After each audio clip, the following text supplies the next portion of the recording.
দেখতে দেখতে আমার জীবনের একটা গুরুত্বপূর্ণ বছর পার হয়ে গেল। নমস্কার, আমি বিহানের মা, শুক্লা। সময় কিভাবে ঝড়ের গতিতে চলে যায়, তাই না? আমার ছোট্ট বিহানের 1 বছর হয়ে গেল।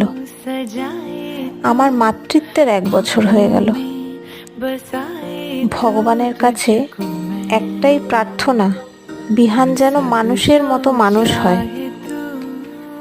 আর নতুন মায়েদের বলছি, প্রথম বছরটা ভয়ঙ্কর সুন্দর। সন্তানের সাথে অনেক অনেক মিষ্টি স্মৃতি বানাও।